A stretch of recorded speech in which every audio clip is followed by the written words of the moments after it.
নমস্কার, আমার রান্নাঘরে আপনাদের আবারও স্বাগত। আজকে বানাবো দই কাতলা। দই কাতলা বানানোর জন্য এখানে আমি কাতলা মাছ নিয়েছি। মাছটি একটু বড় সাইজের দেখে নেবেন। পেঁয়াজ, আদা, রসুন, কাঁচা লঙ্কা, গোটা গরম মশলা, টক দই, চার মগজ। প্রথমে মাছে নুন, গোলমরিচ গুঁড়ো আর লেবুর রস দিয়ে মাখিয়ে রেখে দেব আধ ঘন্টা খানিকের জন্য। যতক্ষণ মাছটি ম্যারিনেট হচ্ছে মশলা বেটে নিই।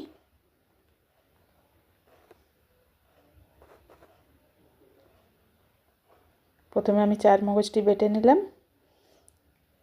পেঁয়াজ, আদা, রসুন বেটে নিয়েছি। টক দইটিকে ফেটিয়ে নিয়েছি। কড়াই গরম হয়ে গেছে, তেল দিয়ে দিলাম। একে একে মাছগুলি ভেজে উঠিয়ে রাখবো। এই রান্নায় আমি হলুদের ব্যবহার করব না।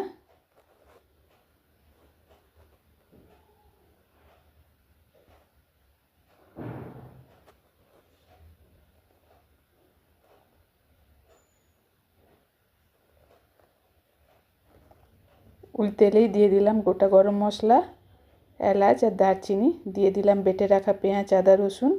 রঙের জন্য দিলাম সামান্য একটু কাশ্মীরি রেড চিলি পাউডার। দিলাম সামান্য নুন। মশলাগুলি কষানো হয়ে গেলে দিয়ে দিলাম চার মগজ বাটাটি।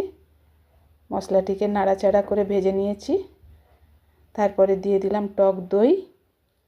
দই দেওয়ার সময় গ্যাসের আঁচ কমিয়ে নেবেন, নাহলে দইটি ফেটে যাবে। মশলাটি ভালো মতন কষানো হয়ে গেছে, তেল ছেড়ে দিয়েছে। এরপরে দিয়ে দেব পরিমাণ মতন উষ্ণ গরম জল।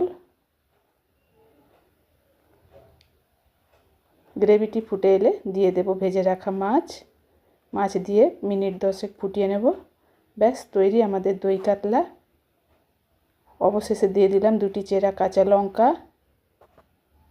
আপনারাও একবার এইভাবে বানিয়ে দেখবেন। আমার রান্নাটি ভালো লাগলে লাইক, শেয়ার আর কমেন্ট করবেন। আমার ভিডিও দেখার জন্য ধন্যবাদ।